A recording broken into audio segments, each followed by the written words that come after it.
معزز ناظرین، سورج فضا میں ایک مقررہ راستے پر گزشتہ 4 ارب 60 کروڑ سال سے 8,28,000 کلومیٹر فی گھنٹہ یعنی 230 کلومیٹر فی سیکنڈ کی اوسط رفتار سے مسلسل سفر کر رہا ہے۔ اس کے ساتھ ساتھ اس کا پورا خاندان یعنی کہ سولر سسٹم 8 سیارے مرکری، وینس، زمین، مارس، جوپیٹر، سیٹرن، یورینس اور نیپچون، ان میں چٹانوں کی لاکھوں میٹروائٹس چٹانوں کا قافلہ اسی رفتار سے محو سفر ہے۔ معزز ناظرین، مگر کبھی ایسا نہیں ہوا کہ ان میں سے کوئی تھک کر پیچھے رہ جائے یا غلطی سے کوئی ادھر ہو جائے۔ سب اپنے اپنے راستے پر اپنے اپنے پروگرام کے مطابق اپنی اپنی مقررہ رفتار سے نہایت پابندی اور باقاعدگی سے ٹھیک جا رہے ہیں۔ ویڈیو کی جانب بڑھنے سے پہلے اب سے التماس ہے کہ ہمارے چینل کو سبسکرائب کر ویڈیو کو لائک اور بیل آئیکن کو لازمی دبا دیں۔ ویڈیو اپنے اینڈ تک دیکھنی ہے، اس کے اندر آپ کو ایسے حیرت انگیز انکشافات بتائے جائیں گے جن کو سن کر آپ کا دماغ چکرا کر رہ جائے گا۔ آخر میں آپ کو پتا چلے گا کہ آخر کون ہے اس کائنات کو چلانے والا، کون ہے جو ان سب کو نظم و ضبط کے ساتھ چلا رہا ہے۔ کیا سائنس ہمیں صحیح کہتی ہے اب پھر قرآن مجید ہمیں سچ بتاتا ہے؟ آخر میں ہماری حوصلہ افزائی کے لیے کمنٹ میں اپنی رائے بھی ضرور دیں۔ معزز ناظرین، اگر کوئی کہے کہ یہ سب خود بخود چلتے ہیں، ان کو کوئی چلانے والا نہیں۔ ڈیزائن ہے مگر ڈیزائنر نہیں، قانون ہے لیکن اسے نافذ کرنے والا کوئی نہیں، کنٹرول ہے مگر کنٹرولر نہیں، یہ سب محض ایک حادثہ ہے، تو آپ اس پر کیا کہیں گے؟ چاند 3,84,402 کلومیٹر دور ہے اور زمین کے سمندروں کے اربوں خربوں ٹن پانی کو ہر روز 2 دفعہ مد و جزر کے ذریعے ہلاتا رہتا ہے تاکہ ان میں بسنے والی مخلوق کے لیے ہوا کے ذریعے سے مناسب مقدار میں آکسیجن کا انتظام ہوتا رہے، پانی صاف رہے، اس میں بدبو پیدا نہ ہو، ساحلی علاقوں کی صفائی ہوتی رہے اور غلاظت بہہ کر گہرے پانیوں میں چلی جائیں۔ معزز ناظرین، یہی نہیں بلکہ سمندروں کا پانی ایک خاص مقدار میں نمکین ہے۔ پچھلے 3 ارب سال سے نمکیات کی مقدار نہ زیادہ ہوئی ہے نہ کم، بلکہ ایک مناسب توازن برقرار رکھے ہوئے ہے تاکہ ان میں چھوٹے بڑے سب آبی جانور آسانی سے رہ سکیں اور مرنے کے بعد ان کے جسم سے بدبو نہ پھیلے۔ سمندر میں نمکین اور میٹھے پانی کی نہریں بھی ساتھ ساتھ بہتی ہیں۔ سطح زمین کے نیچے بھی میٹھے پانی کے سمندر موجود ہیں جو نمکین پانی کے کھلے سمندروں سے ملے ہوئے ہیں۔ نمکین اور میٹھے پانی کے درمیان مختلف کثافتوں کی وجہ سے ایک رکاوٹ یعنی بیریئر قائم ہے تاکہ میٹھا اور کھارا پانی آپس میں مکس نہ ہو۔ ناظرین، اس حیرت انگیز نظام کے پیچھے کون سی عقل ہے؟ اس توازن کو کون برقرار رکھے ہوئے ہے؟ کیا پانی کی اپنی سوچ ہے یا چاند کا اپنا فیصلہ ہے؟ 1450 سال پہلے جب جدید سائنس کا کوئی وجود نہیں تھا، حضرت محمد صلی اللہ علیہ وسلم نے قرآن مجید میں سورج اور چاند کے متعلق یہ آیت ہے کہ سورج اور چاند ایک حساب سے پابند ہیں۔ ایک اور جگہ سمندروں کی گہرائیوں کے متعلق یہ آیت سنائی جس کا مفہوم ہے کہ ان کے درمیان بیریئرز، رکاوٹیں ہیں جو انہیں قابو میں رکھے ہوئے ہیں۔ معزز ناظرین، جب ستاروں کو آسمان میں لٹکے ہوئے چراغ سمجھا جاتا تھا تو قرآن مجید نے صداقت دنیا کے سامنے پیش کی کہ سب اپنے اپنے مدار میں تیر رہے ہیں۔ جب سورج کو ساکن تصور کیا جاتا تھا تو قرآن مجید نے یہ حقیقت بتائی کہ سورج اپنے مقررہ راستے پر اپنی مقررہ منزل کی طرف ہمیشہ سے چلا جا رہا ہے۔ جب کائنات کو ایک جامع اور آسمان کو نیلی چھت سمجھا جاتا تھا تو قرآن نے یہ حقیقت دنیا کے سامنے رکھی کہ ہم اس کائنات کو وسعت دینے والے ہیں، یعنی کائنات اپنے آغاز سے پھیلتی جا رہی ہے۔ نباتات اور حیوانی زندگی کے متعلق بھی قرآن میں یہ بتایا گیا ہے کہ ہم نے پانی سے ہر جاندار چیز کو زندگی دی۔ البرٹ آئنسٹائن نے اپنی دریافت کردہ قوانین پر جدید سائنس کی بنیاد رکھی، مگر قرآن مجید نے بہت پہلے ہی یہ اعلان کیا تھا کہ تم رحمان کی تخلیق میں کسی جگہ فرق نہیں پاؤ گے۔ سائنس کی ان قابل فخر دریافتوں سے 1400 سال قبل قرآن مجید کے یہ حقائق اس کتاب کو اللہ تعالیٰ کا کلام اور حضرت محمد صلی اللہ علیہ وسلم کو اللہ کا سچا نبی ثابت کرتے ہیں۔ اس کائنات کا خالق صرف اللہ ہے اور اسی کے اٹل قوانین کے تحت یہ کائنات چل رہی ہے۔ ناظرین، نوزائیدہ بچے کو کون سمجھاتا ہے کہ بھوک کے وقت رو کر ماں کی توجہ اپنی طرف مبذول کرائے؟ ماں کو کون حوصلہ دیتا ہے کہ وہ ہر خطرے کے سامنے سینہ سپر ہو کر اپنے بچے کو بچائے؟ ایک چھوٹی سی چڑیا شاہین یعنی عقاب سے مقابلہ کرنے پر آ جاتی ہے۔ اسے یہ حوصلہ کس نے دیا؟ مرغی کے بچے انڈے سے نکلتے ہی چلنے لگتے ہیں، اور حیوانات کے بچے بغیر سکھائے اپنی ماؤں کی طرف دودھ کے لیے لپکتے ہیں۔ انہیں یہ سب کس نے سکھایا؟ جانوروں کے دلوں میں کون محبت ڈالتا ہے کہ وہ اپنے بچوں کے لیے خوراک لا کر ان کے منہ میں ڈالیں؟ یہ اداب زندگی انہیں کس نے سکھائے؟ معزز ناظرین، شہد کی مکھیاں دور دراز باغوں میں ایک ایک پھول سے رس چوس کر ایمانداری سے لا کر چھتے میں جمع کرتی ہے۔ ہر ایک مکھی ماہر نباتات کی طرح جانتی ہے کہ کون سے پھول زہریلے ہیں اور وہ ان کے پاس نہیں جاتی۔ معزز ناظرین، یہ مکھیاں ایک قابل انجینئر کی طرح شہد اور موم کو علیحدہ علیحدہ کرنے کا فن بھی جانتی ہے۔ جب گرمی ہوتی ہے تو شہد کو پگھل کر بہہ جانے سے بچانے کے لیے اپنے پروں کی حرکت سے ہوا دیتے ہوئے اسے ٹھنڈا کرتی ہے۔ موم سے ایسا گھر بناتی ہیں کہ بڑے بڑے ماہرینی تعمیرات بھی اسے دیکھ کر حیران رہ جاتے ہیں۔ لاکھوں کی تعداد میں یہ مکھیاں انتہائی منظم طریقے سے کام کرتی ہیں۔ ایسی مثال کہیں نہیں ملتی۔ ہر مکھی کے اندر ایک ایسا قدرتی نظام نصب ہے کہ وہ دور دراز تک جاتی ہے، لیکن کبھی اپنے گھر کا راستہ نہیں بھولتے۔ انہیں یہ زندگی گزارنے کے طریقے کس نے سکھائے؟ یہ علم انہیں کس نے دیا؟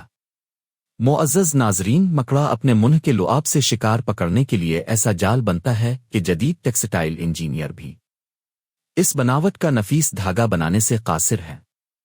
گھریلو چیونٹیاں گرمیوں میں موسم سرما کے لیے خوراک جمع کرتی ہے، اپنے بچوں کے لیے گھر بناتی ہے، اور ایک ایسی تنظیم میں رہتی ہیں جہاں مینجمنٹ کے تمام اصول حیرت انگیز حد تک کارفرما ہوتے ہیں۔ ٹھنڈے پانیوں میں رہنے والی مچھلیاں اپنے انڈے ہزاروں میل دور گرم پانیوں میں جا کر دیتی ہیں، لیکن ان انڈوں سے نکلنے والے بچے جوان ہو کر خود بخود ماں کے وطن واپس پہنچ جاتے ہیں۔ معزز ناظرین، نباتات کی زندگی کا سائیکل بھی کم حیران کن نہیں ہے۔ جراثیم اور بیکٹیریا کروڑوں سالوں سے اپنے وجود اور بقا کو کیسے قائم رکھے ہوئے ہیں؟ زندگی کے یہ طریقے انہیں کس نے سکھائے؟ سوشل مینجمنٹ کے اصول انہیں کس نے سکھائے؟ اگر ہم ڈی این اے پر غور کریں تو عقل سلیم اللہ کے وجود کو مانے بغیر نہیں رہ سکتی۔ کیا زمین اتنی عقل مند ہے کہ اس نے خود بخود دن اور رات کا نظام قائم کر لیا؟ کیا یہ زمین خود ہی 23.5 ڈگری پر جھک گئی تاکہ سارا سال موسم بدلتے رہے، کبھی بہار، کبھی گرمی، کبھی سردی، کبھی خزاں، تاکہ اس پر بسنے والے ہر موسم میں سبزیاں، پھل اور خوراک حاصل کرتے رہیں؟ زمین نے اپنے شمال اور جنوب میں ایک طاقتور مقناطیسی نظام خود بخود قائم کر لیا تاکہ بادلوں میں بجلیاں کٹ کر ہوا کی نائٹروجن کو نائٹرو آکسائیڈ میں تبدیل کر سکیں، جو بارش کے ذریعے زمین پر پودوں کے لیے قدرتی کھاد بنے۔ سمندروں پر چلنے والے بحری جہاز اور ہواؤں میں الفانے والے طیارے اس مقناطیسی میدان کی مدد سے اپنا راستہ تلاش کرتے ہیں۔ آسمانوں سے آنے والی مہلک شعاعیں اس مقناطیسی میدان سے ٹکرا کر واپس چلی جاتی ہے تاکہ زمینی مخلوق ان کے مہلک اثرات سے محفوظ رہے اور زندگی کا تسلسل جاری رہے۔ معزز ناظرین، زمین، سورج، ہوائیں، پہاڑ اور میدان مل کر سمندر کے ساتھ ایک سمجھوتا کیے ہوئے ہیں تاکہ سورج کی گرمی سے بخارات الفوٹ ہے اور بھاری نمک واپس سمندر میں رہ جائے۔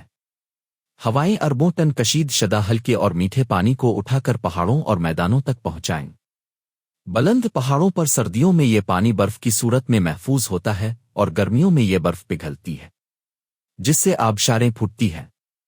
پھر ان آبشاروں کا پانی ندیوں میں بہتا ہے تاکہ انسانوں کی پیاس بجھائی جا سکے، ان کے پھلوں، باغوں، سبزیوں، چراگاہوں اور اناج کو سیراب کیا جا سکے۔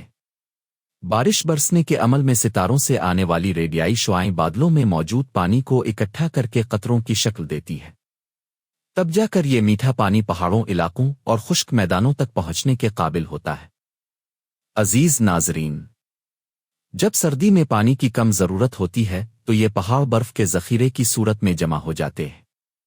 گرمیوں میں جب زیادہ پانی کی ضرورت ہوتی ہے تو یہ برف پگھل کر ندی، نالوں اور دریاؤں کی صورت میں میدانوں کو سیراب کرتے ہوئے واپس سمندر تک پہنچ جاتی ہے۔ یہ ایک شاندار متوازن نظام ہے جو سب کو سیراب کرتا ہے اور کچھ بھی ضائع نہیں ہوتا۔ سوچی کیا یہ سب ستاروں ہوا اور زمین کی اپنی ہی سوچ ہے؟ دل ہر منٹ 70 سے 80 بار منظم اور باقاعدہ حرکت سے خون پمپ کرتا رہتا ہے۔ ایک 75 سالہ زندگی میں دل تقریباً 3 ارب بار دھڑکتا ہے بلا مرمت۔ ہمارے گردے جو صفائی کی بے مثال اور عجیب فیکٹریاں ہیں، جانتے ہیں کہ خون میں جسم کے لیے جو مفید ہے وہ رکھتا ہے اور فضلات کو باہر پھینک دیتا ہے۔ معدہ ایک حیران کن کیمیکل کمپلیکس ہے جو خوراک سے زندگی بخش عناصر مثلاً پروٹین، کاربوہائیڈریٹس وغیرہ کو علیحدہ علیحدہ کر کے خون کے حوالے کر دیتا ہے اور فضلات کو باہر نکال دیتا ہے۔ انسان کے جسم کی یہ انجینئرنگ شاہکار سائنس کے بے مثال نمونے چھوٹے سے پیٹ میں کیسے بن گئے؟ کیا یہ سب کچھ یوں ہی بن گیا تھا؟ دماغ کو کس نے بنایا؟ مضبوط ہڈیوں کے خول میں بند پانی میں یہ تیرتا ہوا عقل کا خزانہ، معلومات کا سٹور، ارادوں اور کاموں کا سینٹر، احساسات اور اس کے ماحول کے درمیان رابطے کا ذریعہ، ایک ایسا کمپیوٹر ہے کہ انسان ابھی تک اس کی کارکردگی اور پوٹینشل کو تو ایک طرف، اس کی مکمل بناوٹ اور ڈیزائن کو بھی صحیح طرح سے سمجھ نہیں پایا۔ لاکھ کوششوں کے باوجود انسانی ہاتھ اور ذہن کا بنایا ہوا کوئی سپر کمپیوٹر بھی اس کے عشر اشیر کے قریب نہیں پہنچ سکا۔ معزز ناظرین، ہر انسان خیالات اور احساسات کا مجموعہ ہے جو اتنے چھوٹے خوردبین کی مدد سے بھی نظر نہیں آتے، لیکن سب کے سب جانتے ہیں کہ انہیں کیا کرنا ہے۔ یوں انسان کا ہر ایک خلیہ شعور رکھتا ہے اور اپنے وجود میں مکمل شخصیت ہے۔ ان جینز میں ہماری پوری پروگرامنگ لکھی ہوئی ہے اور اس پروگرام کے مطابق خود بخود چلتی رہتی ہے۔ ہماری زندگیوں کا پورا ریکارڈ، ہماری شخصیت، ہماری عقل و دانش، غرض ہمارا سب کچھ پہلے ہی سے ان جینز میں لکھا جا چکا ہے۔ حیوانات اور نباتات میں بھی ان کے بیچ کے اندر پورا نقشہ بند ہے کہ کس کی پروگرامنگ ہے اور کس کی نقشہ بندی ہے۔ معزز ناظرین، خوردبین سے بھی مشکل سے نظر آنے والا سیل ایک مضبوط، توانا، عقل مند انسان بن جاتا ہے۔ یہ کس کی بناوٹ ہے؟ ہونٹ، زبان اور اعصاب سینکڑوں انداز میں حرکت دینا کس نے سکھایا؟ ان حرکات کے اندر کس نے صلاحیت رکھی جس سے مختلف جغرافہ، قوم اور انسان کے طرح کے بامانی آوازیں نکلتی ہیں؟ ان سے کئی قسم کے لہجے اور معنی سمجھتے اور سمجھاتے ہیں۔ حیرت انگیز نشانیوں اور حقیقتوں کے پیچھے کس کی قدرت کاملہ کا فرما ہے؟ معزز ناظرین، یہ ساری باتیں جو ہم نے آپ کے سامنے رکھی ہیں اور آپ کو بتائی ہیں کہ کس طرح حیوانات، نباتات، انسان اور اس کی عقل و شعور کام کرتے ہیں، کس طرح مچھلی پانی میں اپنے بچوں کو انڈے دیتی ہے اور سالوں بعد، ہزاروں سالوں بعد، وقت گزرنے کے بعد وہ بچے خود بخود اپنی ماں کے پاس واپس آ جاتے ہیں۔ معزز ناظرین، دماغ کو سمجھنے والا انسان ابھی تک کوئی پیدا ہی نہیں ہوا جو دماغ کی بناوٹ کو مکمل طور پر سمجھ سکے۔ معزز ناظرین، چاند، ستاروں کا نظام، بارش کا نظام، حیوانات کا نظام اور ہر چیز کا نظام چلانے والا کوئی ہے جس کے بارے میں ہمیں قرآن پاک نے فرمایا ہے، لا الہ الا اللہ، اور اللہ کے سوا کوئی عبادت کے لائق نہیں۔ آخر وہ ایک ذات ہے جس کا نام اللہ ہے، وہ اس کائنات کا مالک بھی ہے، خالق بھی ہے اور چلانے والا بھی ہے۔ آخر میں ہمیں یہی کہنا ہے کہ ہمیں اسی کی طرف لوٹ کر جانا ہے۔ معزز ناظرین، یہ تھی ہماری آج کی ویڈیو۔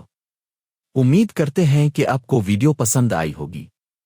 یہ ساری تحقیق، ساری باتیں جو ہم نے آپ کو بتائی ہیں کہ کس طرح یہ سب کچھ عمل درآمد کرتا ہے اور کام کرتا ہے، یہ آپ تک ہم نے یہ معلومات پہنچائی ہے۔ امید کرتے ہیں کہ ویڈیو آپ کو بہت پسند آئی ہوگی۔